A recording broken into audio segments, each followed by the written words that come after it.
Le camp de Nour Shams est situé dans le nord de la Cisjordanie. Depuis la nuit, les habitants de ce quartier de la ville de Toul-Karem sont confinés chez eux. Peu après minuit, l'armée israélienne a lancé un raid sur le camp où vivent plusieurs milliers de Palestiniens. Les accès sont bloqués. Personne ne sort, personne ne rentre.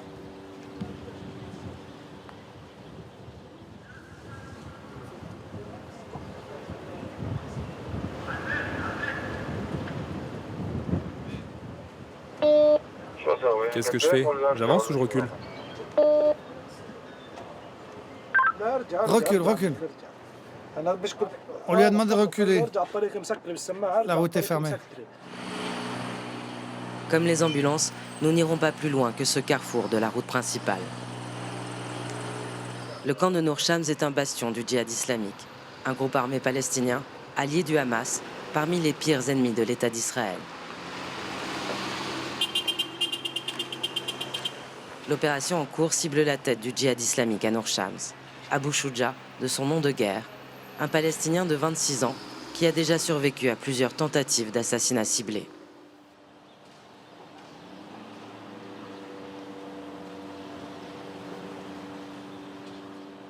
On avance? Qu'est-ce qu'ils font? Ils ont pris quelque chose et ils sont sortis du hangar de chez Balaoui, le carreleur. Regarde, il y en a encore.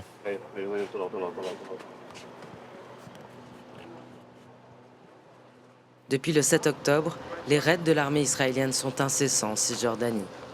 Mais ces images d'une opération en cours sont rares. Ici, à Nour Shams, l'armée ne nous a pas chassés du carrefour où les journalistes sont acculés. Un poste d'observation précieux. Pour les ambulanciers du Croissant Rouge, le carrefour est surtout une antichambre où l'attente semble sans fin. Le problème avec vous, c'est que vous vous occupez des blessés. Regarde-moi ce matin. Ils m'ont arrêté à l'hôpital Al-Zaka. Ils étaient encore plus proches qu'ici. Ils m'ont dit de m'arrêter avec le haut-parleur. Je me suis arrêté. On m'a demandé s'il y avait quelqu'un avec moi dans la voiture. Le soldat pensait qu'il y avait des blessés dans la voiture parce qu'il était 4 heures du matin et que j'étais pas loin de l'hôpital. Bref, il me dit « Mets les bras en l'air, tourne-toi, lève les bras ». Il m'a demandé ce que je faisais là. Et puis il m'a dit de faire demi-tour. Le problème, c'est qu'ils ne veulent pas que vous alliez chercher les blessés. Tu vois là-bas? Ils nous disent de passer par là, mais quand on y va, ils nous disent que c'est interdit. Même pour un malade, ils ne veulent pas que l'ambulance passe.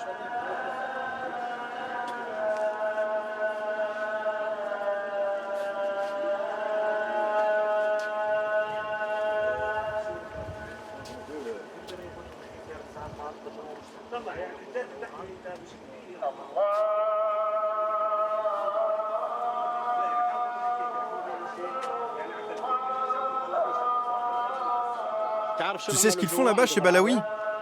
Des salles d'interrogatoire. Ils vont vider le camp. Vider le camp. Et elles sont où les salles? Regarde, là où il y a la Jeep.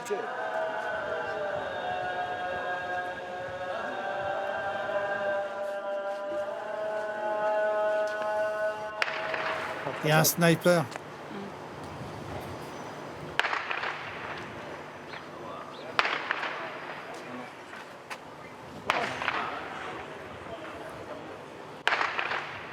Des salles d'interrogatoire improvisées, c'est une étape des raids israéliens dans les camps. L'objectif, récolter des informations auprès des habitants pour localiser les combattants des groupes armés. Des hommes, tout juste libérés, parviennent jusqu'au carrefour.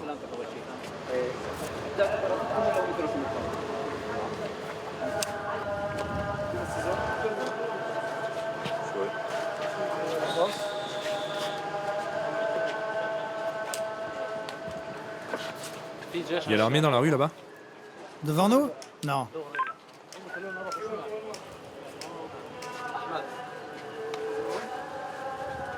Vous êtes des combattants ou des civils? Non, moi je suis un civil.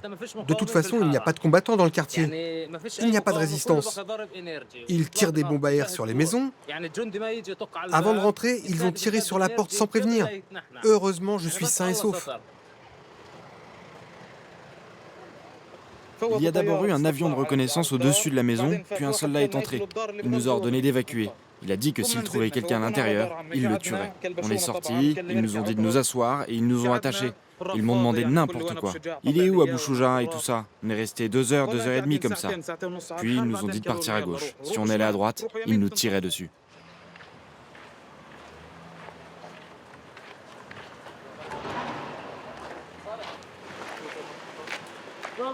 Ils m'ont frappé, là.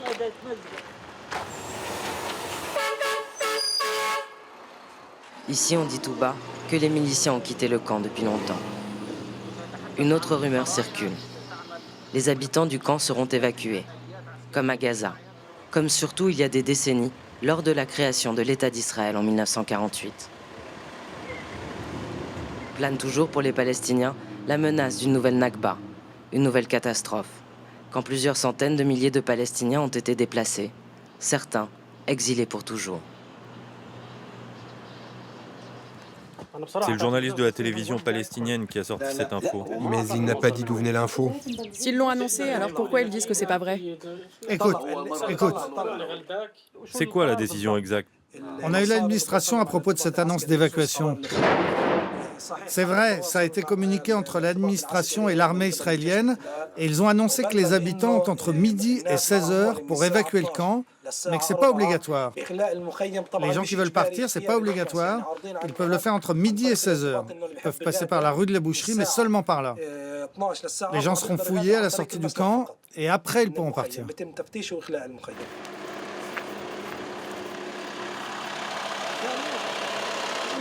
C'est bon?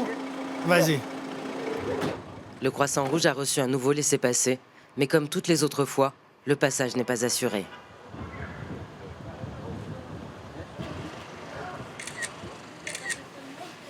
Les urgentistes doivent montrer patte blanche. Montrer que l'ambulance est bien vide.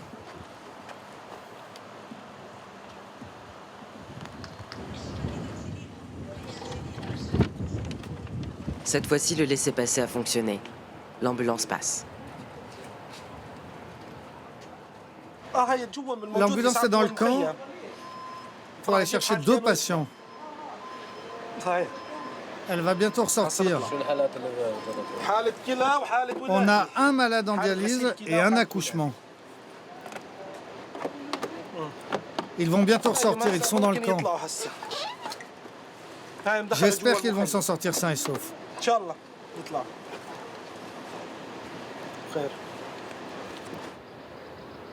Au premier jour de l'opération à Nour Shams, il n'y a pas de blessés ni de morts. L'opération de l'armée israélienne vise en fait toute la Cisjordanie. Elle cible les camps et les villes où les groupes armés sont actifs. Ces derniers kilomètres carrés de Cisjordanie où les Israéliens n'ont aucun contrôle. À Tulkarem, à Toubas et à Jenin, plus au nord, où l'opération va durer encore 10 jours. En Cisjordanie, c'est l'opération militaire israélienne la plus longue depuis la seconde intifada en 2002. À Nour Shams, après plus de 17 heures de raid, c'est enfin l'accalmie. Nous nous aventurons dans les premières rues au-dessus du carrefour.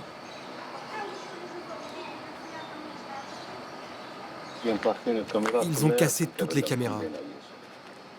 Regarde un peu par ici. Et aussi par là-bas. Tout ça pour qu'il n'y ait pas d'image. Il y avait des caméras là? Oui, ils ont tiré sur les caméras. Il n'y a plus rien.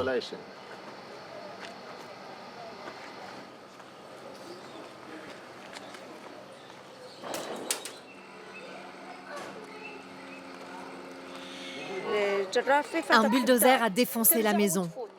Il avançait, il reculait. Le chauffeur a avancé dans les maisons délibérément pour les démolir. C'était pas seulement pour dégager la rue, mais bien pour détruire les maisons. J'étais là, je l'ai vu. Tout ce qu'ils veulent, c'est qu'on s'en aille. Ils veulent nous forcer à fuir, à quitter cette terre. Mais nous, on reste ici. On reste là, on ne part pas. On n'a nulle part où aller de toute manière. Nulle part. Ici, on reste à la vie, à la mort. On ne peut pas échapper à son destin. Pas vrai, Karam. Personne ne peut échapper à son destin. Et notre destin à nous, c'est le camp. Attention, il y a l'armée. Karam, Karam, viens ici. Karam, va pas là-bas, Karam. Mon Dieu, on est maudits. On est vraiment maudits.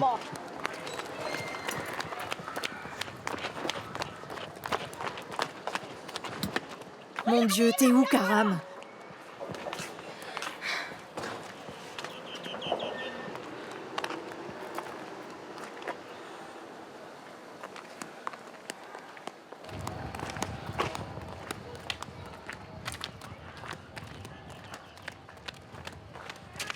Karam, viens ici. Karam! J'ai qu'un seul garçon, je peux pas le perdre. Mais appelez Karam.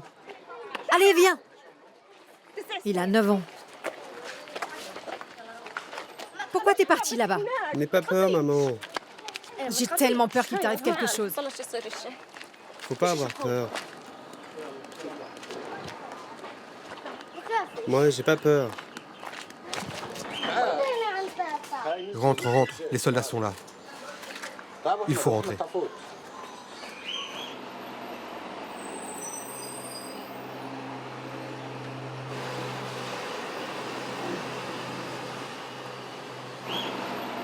Le raid n'est pas fini.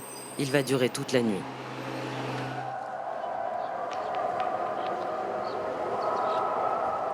Au petit matin, résonne plusieurs fois la prière aux morts. Pendant la nuit, un vieil homme a été tué par un sniper dans les rues du camp, mais aussi 5 combattants, tués lors d'un affrontement avec des commandos israéliens. Parmi eux, le commandant du djihad islamique tant recherché, Mohamed Jaber, de son nom de guerre, Abu Shouja.